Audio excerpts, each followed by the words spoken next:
Hello, and welcome back to the Lefinifin Guided Meditation Challenge. It's day 6, and our sensitive fox is ready for a new kind of exploration. For the past 5 days, we've journeyed through the landscape of the mind, observing thoughts, understanding judgments, and listening to the echoes within. Today, we're coming home. We're bringing that gentle awareness right back into our physical body. Because let's be honest, our body has been sending us signals for years, but we often treat them like unread notifications. We just swipe them away. Our gut, in particular, has more opinions than a food critic at an all-you-can-eat buffet. It's time we finally listened. So, when you're ready, let's begin our journey inward. Find that comfortable space you've come to know. Whether you're sitting upright with a straight spine, like a proud little fox on a hilltop, or lying down, just allow your body to feel supported. And now, let's gently close our eyes. Let's begin with 3 cycles of our familiar, calming breath. We'll breathe in for a count of 4, hold for 5, and exhale slowly for 6. Ready? Inhale, 2, 3, 4. Hold, 2, 3, 4, 5. And exhale, letting it all go, 2, 3, 4, 5, 6.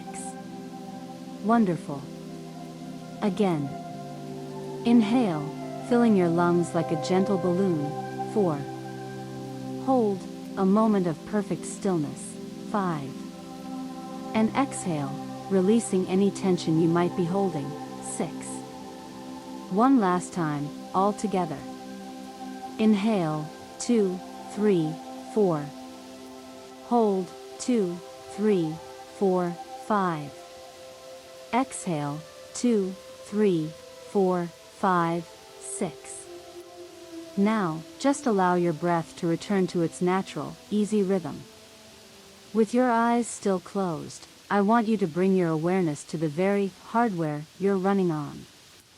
This incredible machine that carries you through the world. For a moment, just notice it.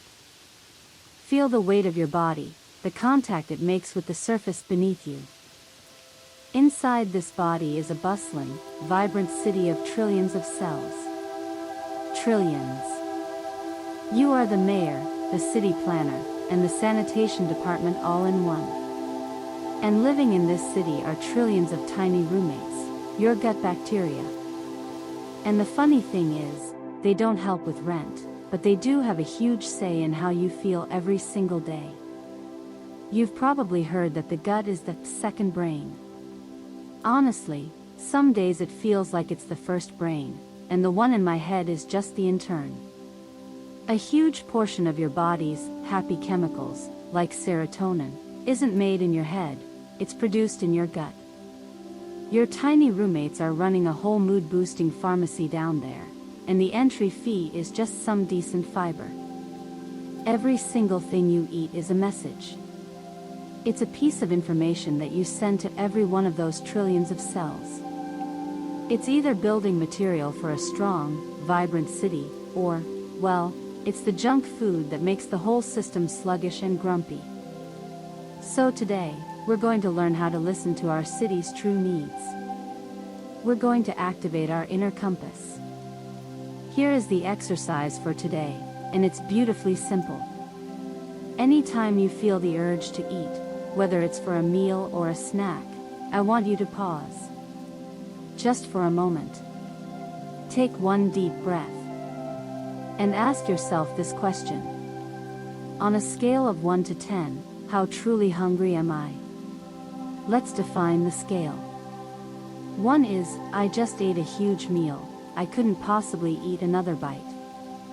And 10 is, I am ravenously hungry, I could eat the entire menu, and maybe the table, too. This isn't about judgment. It's about curiosity.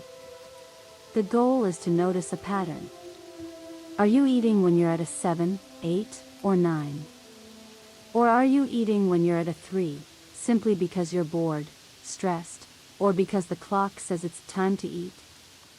Is this stomach hunger a real need for fuel, or is it mouth hunger, a compulsion looking for a distraction?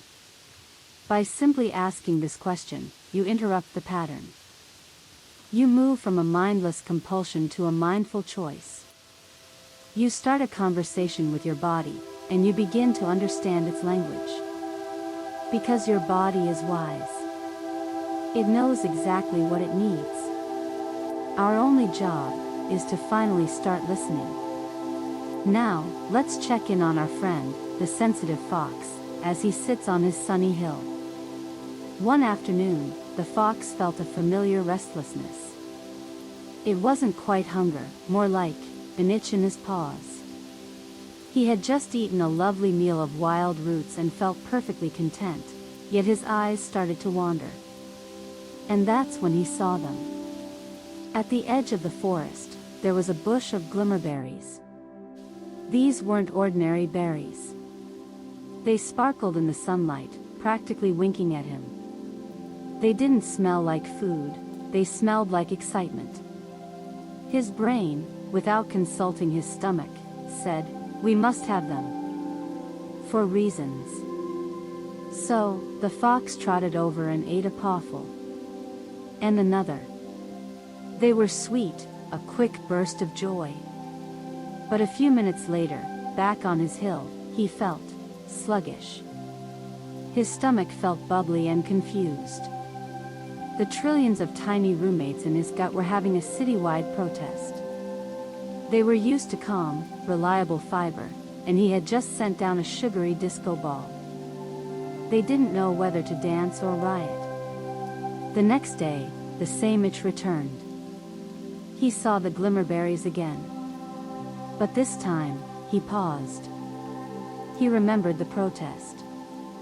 He closed his eyes and, for the first time, truly listened to his body. He imagined his inner compass. He asked himself, on a scale of 1 to 10, am I truly hungry? A deep, quiet hum from his belly answered, nope. We're at a solid 2. We're good. The itch in his paws, he realized, wasn't a signal for food. It was a signal of boredom.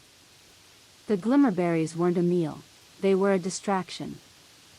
With this new wisdom, the fox took a drink of cool water from a stream, stretched his legs, and decided to explore a new path in the forest instead. And his whole inner city breathed a sigh of relief. The tiny roommates sent up a thank you memo. Now, I'm going to leave you with that image. For the next 2 minutes, I will be silent. Use this time to connect with your own inner compass. Don't force anything. Just listen. What is your body trying to tell you right now? The space is yours.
Gently now, bring your awareness back. Back from the fox's hill, back from that quiet space, and back into your own body, your own magnificent, bustling city. The lesson of the inner compass isn't about restriction or rules. It's about freedom. The freedom that comes from knowing the difference between what you crave and what you truly need. Your body is communicating with you every single moment. The practice is simply to learn its language. Remember, this is not another thing to be perfect at. It's a curiosity. If you try the 1 to 10 scale today and find yourself eating at a 3, don't judge. Just notice. Ah, interesting. That was boredom. Awareness itself is the victory. Now, slowly begin to bring some gentle movement back into your body. Wiggle your fingers and your toes. Perhaps a gentle roll of the shoulders or a soft stretch of the neck. And when you feel ready, at your own pace, allow your eyes to gently open, welcoming the room back into your awareness. Thank you for showing up today, for tuning into the incredible wisdom held within your own body. It's an honor to guide you on this journey. And finally, here's a little food for thought. Why did the mindful eater break up with the pizza? Because he felt their relationship was getting a little too compulsive. If that silly joke made you smile, there's plenty more where that came from. Do your inner city a favor and hit that subscribe button, and maybe share this with a friend who could use a chat with their own inner compass. Take care, and I will see you tomorrow for day 7.